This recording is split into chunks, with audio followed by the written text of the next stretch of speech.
Hello students, आज के हमारे वीडियो में हम बात करेंगे हाउ टू स्टे फोकस्ड। इस बारे में फोकस्ड रहना या हमको जो कोई टास्क मिला है या हमें अगर कोई चैप्टर कंप्लीट करना है उसके लिए मोटिवेटेड रहना या फोकस्ड रहना या एक कंसंट्रेशन बनाए रखना एक्चुअली एक बहुत इंटरनल मैटर है और हम इस फोकस को बाहर ढूंढते हैं, जो कि हम सबसे बड़ी गलती करते हैं।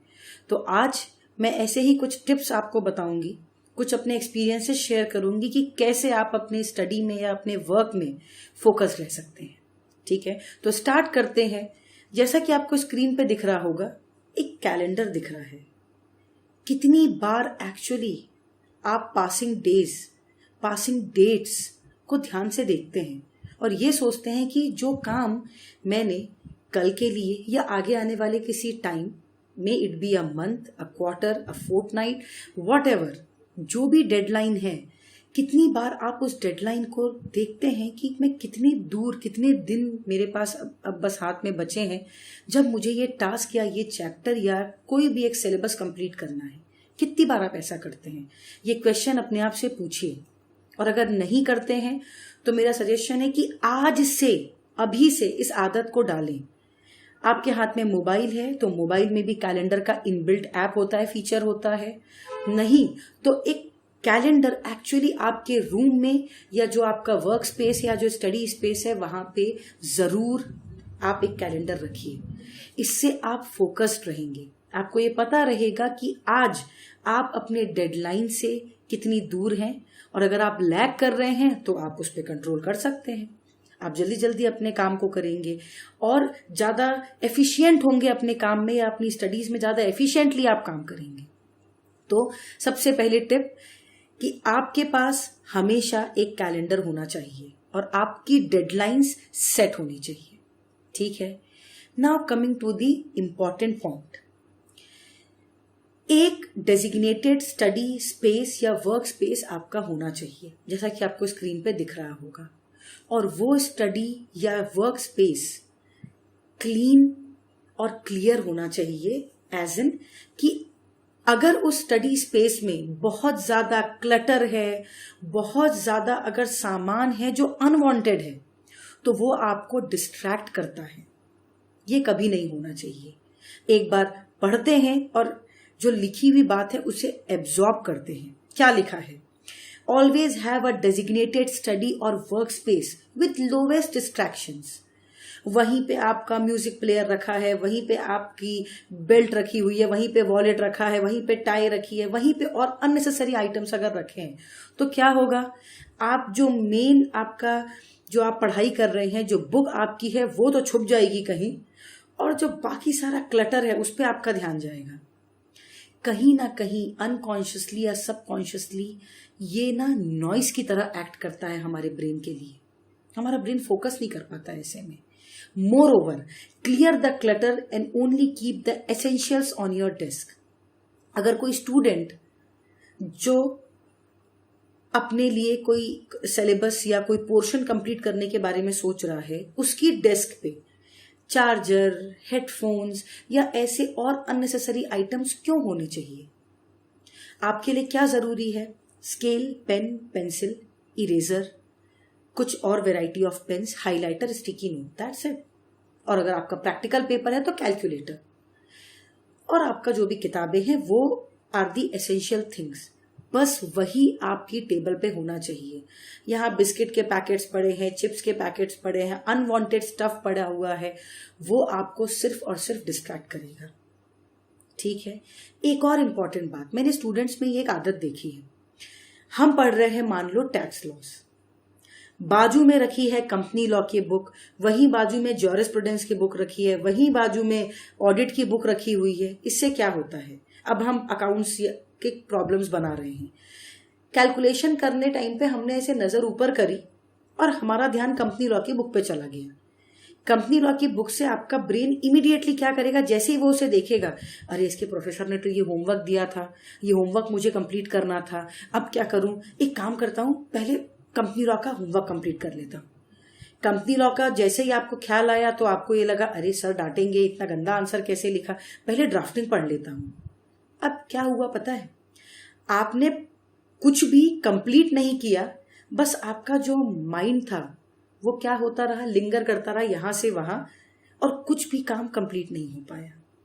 ये डिस्ट्रैक्शन है, ये आपके ब्रेन के लिए नॉइज है, इसे हमें क्लियर करना है। अगर अभी हम टैक्स लॉस पढ़ रहे हैं या अकाउंट्स पढ़ रहे हैं या कंपनी लॉ पढ़ रहे हैं तो सिर्फ उससे रिलेटेड नोट्स, उससे रिलेटेड मटेरियल ही आपके डेस्क पे होना चाहिए, बाकी सारी चीजें दूसरी जगह रखी होनी चाहिए।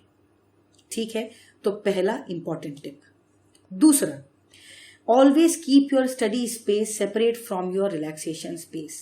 बहुत इंपॉर्टेंट पॉइंट है। आपको लगेगा अरे मैम इसमें क्या बड़ी बात है, वहीं पे हम थोड़ी देर बैठ गए, हमने मोबाइल में टुक टुक टुक टुक कुछ कुछ इधर उधर देख लिया, थोड़ा सा इंस्टाग्राम चला लिया, थोड़ा फेसबुक चला लिया और हो गया, एक आध गाने सुन लिए। गलत। आपका जो स्टडी स्पेस है उसको आप रिलैक्सेशन स्पेस मत बनाइए। अपनी जगह से उठिए, थोड़ा घूमिए, इधर उधर जाइए, कुछ नहीं तो 5 ही मिनट का ब्रेक है, आप जाइए और पानी की बोतल भर के ले आइए, थोड़ा सा आलमंड्स खा लीजिए, इधर उधर कर लीजिए, यहाँ वहां घूमिए, कुछ थोड़ा सा just to keep you going. ऐसा होता है कि थोड़ा सा हम जब स्नैक्स वगैरह खा लेते हैं तो हमें अच्छा लगता है, तो बस ये आपको करना है, अपनी जगह से उठना है, आपको इधर उधर होना है और वापस आपके स्टडी स्पेस पे आके बैठ जाना है जब भी आपका टाइम, जो भी आपका ब्रेक टाइम है जब वो ओवर होता है। अगर आप वहीं बैठे रहेंगे ना तो आपको बोरियत महसूस होगी और आपको ये लगेगा कि अरे मैं कितने देर से, कितने घंटों से यहीं तो बैठा हुआ हूं या बैठी हुई हूं। ये आपके ब्रेन को अगेन डिस्ट्रैक्ट करता है, क्योंकि आपके लिए वहां बैठा रहना एक मोनोटोनस एक्टिविटी बन जाती है। तो यही हमें ब्रेक करना है। तो ब्रेक टाइम में एक्चुअली अपनी जगह से उठिए और इधर उधर थोड़ा घूम फिर के आइए। ठीक है। Third, have clear and defined study schedule for your each study session. मैं कहती हूं आपका स्टडी सेशन 15 मिनट का है। आपके स्टडी सेशन में आप खाली एक पेज पढ़ने वाले हैं, पर आपको ये पहले से पता होना चाहिए कि आज आप ये पढ़ने वाले हैं या इस एक 15 मिनट में हमें ये पर्टिकुलर पैराग्राफ और इसमें लिखी हुई सारी बातें हमें एब्जॉर्ब करनी है, जो भी नॉलेज इसमें कंटेन्ड है। अगर आप ऐसा करते हैं तो आपका दिमाग यहां वहां रोम नहीं करता। जैसे आपने अपने स्टडी सेशन को, जैसा पोमोडोरो टेक्निक में आपने सुना होगा कि 25 मिनट्स का सेशन होता है, 5 मिनट का ब्रेक होता है। ऐसे पोमोडोरो टेक्निक काम करती है कि आप 25 मिनट्स के क्या बनाते हैं, सेशंस बनाते हैं और 5-5 मिनट का ब्रेक लेके चलते हैं ताकि आपका दिमाग एक्टिव रहे। तो अगर मैंने कहा कि आप 25 मिनट्स के लिए भी बैठ रहे हैं, अगर आपका स्टडी स्केड्यूल नहीं है या वर्क स्केड्यूल निश्चित नहीं है कि आपको करना क्या है, तो आप क्या करेंगे, अभी ये पढ़ लेता हूँ, अभी कंपनी लॉ पढ़ लेता हूँ, अरे चलो अभी ये बना लेता हूँ, अभी इस पे ध्यान दे लेता हूँ।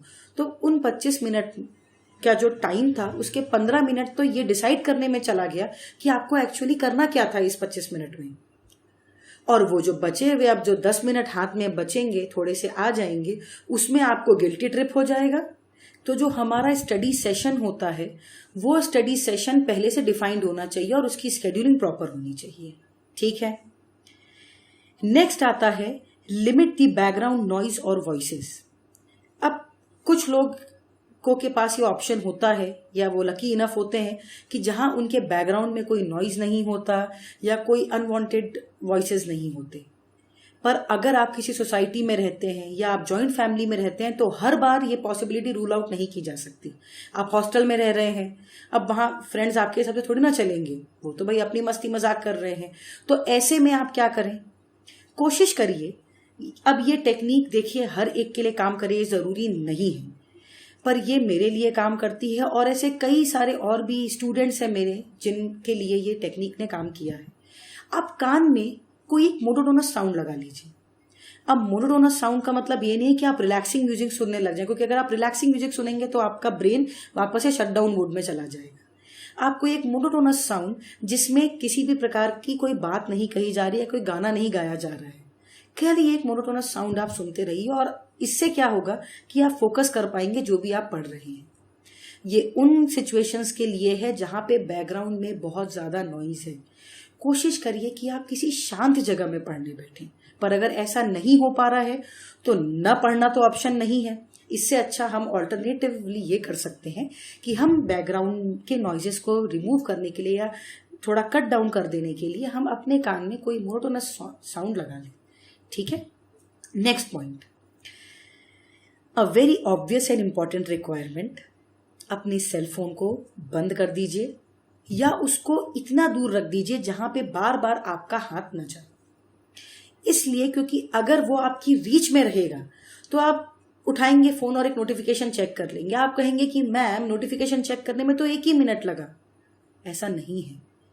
हमारा अनकॉन्शियस या सबकॉन्शियस माइंड उस एक नोटिफिकेशन को पढ़ने के बाद उस पर काम करने लगता है। अब जैसे कोई आपका फ्रेंड कहीं हिल्स में है, माउंटेन्स की फोटो डाली है और आप ये सोचने लग गए, अरे काश मैं भी वहां होता या मैं भी वहां होती, देखो वो लोग टिकटॉक बना रहे हैं, कोई रील्स बना रहा है। ये सब नहीं करना है। पहली बात तो टिकटॉक और रील्स से कृपा करके दूर रहिए। सोशल मीडिया से भी दूर रहिए। इसका मतलब ये नहीं कि हमारा सोशल मीडिया में अकाउंट नहीं है, हमारे पास भी इंस्टाग्राम अकाउंट है, हमारे पास भी फेसबुक अकाउंट है, पर हम उसे यूज करते हैं, वो हमें यूज नहीं करता। हम उसे ऑपरेट करते हैं, वो हमें ऑपरेट नहीं करता। उसकी ओवरराइडिंग पावर नहीं है हमारे ऊपर। हमारा जब मन करता है तब हम जाते हैं, फोटो अपलोड करते हैं, कोई अच्छा कंटेंट आप लोगों के लिए लेके आते हैं और फिर हम अपना काम करने लगते हैं।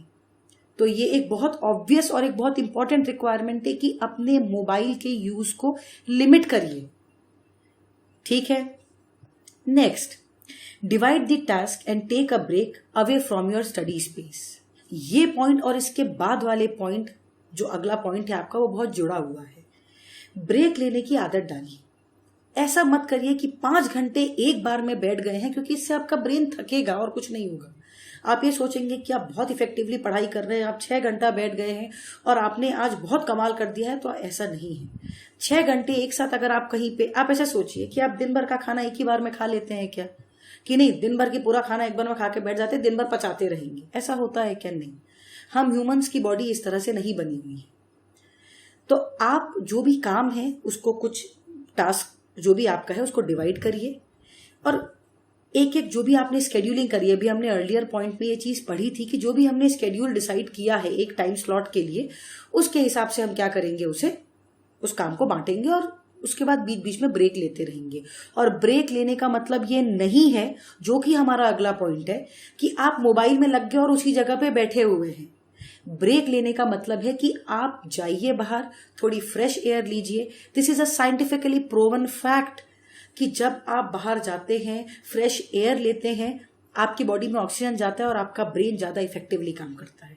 ये साइंटिफिकली प्रूवन फैक्ट है। आप चाहे तो जाके गूगल करके देख सकते हैं। ठीक है। तो आप अपने स्टडी, जो भी आपका स्टडी सेशन है या जो वर्क सेशन है, उसे कुछ छोटे छोटे टास्क में बांटेंगे और उसके अनुसार ब्रेक लेंगे। और ब्रेक लेने का मतलब कि बाहर जाएंगे और कुछ फ्रेश एयर लेंगे। ठीक है। सेट टाइम और topic limits and stop studying when the time और टॉपिक इज ओवर। ये बहुत इंपॉर्टेंट पॉइंट है, इसको बिल्कुल भी लाइटली नहीं लेना है। मैम ऐसा क्यों? देखिए, कुछ स्टूडेंट्स ऐसे होते हैं जो टाइम के अनुसार पढ़ाई करते हैं और कुछ ऐसे होते हैं जो टॉपिक वाइज पढ़ाई करते हैं। तो अगर आप टॉपिक वाइज पढ़ाई करने वालों में से हैं, क्योंकि अगर आपको ऐसा लग रहा है कि अगर ये टॉपिक आपने बीच में छोड़ा, भाई एक टॉपिक में आपको 90 मिनट्स लगने वाले हैं, और अगर आपको ऐसा लग रहा है कि आपने 55 मिनट्स में इसे छोड़ दिया, तो आप दो जो सेशंस हैं उनके बीच में नेक्सस या रिलेटिविटी नहीं बैठा पाएंगे। अगर आपको ऐसा लग रहा है तो आप टॉपिक वाइज पढ़ाई करिए। और कुछ लोग ऐसे होते हैं जो ये मानते हैं कि even if a break is there एक टॉपिक के बीच में, तो उनका नेक्सस या उनकी रिलेटिविटी नहीं टूटेगी। तो आप टाइम वाइज अपने स्लॉट को बांटिए। अब ये डिपेंड करता है, ये एक सब्जेक्टिव अप्रोच है। जो लोग टॉपिक वाइज चलना चाहें वो उस टॉपिक को खत्म करके जरूर उठे, और जो टाइम वाइज पढ़ना चाहते हैं कि भाई 55 मिनट बाद हम 5 मिनट का ब्रेक लेंगे and then we will come back to the study space, तो आप लोग टाइम वाइज अपना एनालिसिस करके अपनी स्केड्यूलिंग करें। पर ब्रेक लेना न भूलें, जरूर लीजिए। अगर इससे क्या होता है, 2 बातें होती है। आपको मोटिवेटेड फील होता है, तो जो आपके 55 मिनट्स या टॉपिक खत्म करने की जो एक आपके अंदर मोटिवेशन रहेगा, ये कि इस टाइम के बाद अब हमें क्या मिलेगा, ब्रेक मिलेगा। ठीक है। तो टॉपिक वाइज या टाइम वाइज एनालिसिस करके अपने स्टडी स्केड्यूल को बनाएं और अपने टास्क को बांटे, पर उसके बीच में ब्रेक लेना न भूलें। इससे आपका माइंड रिफ्रेश रहता है। Next and important point, last but not the least, Write down the distracting thoughts at some place so that you can deal with them at a later stage.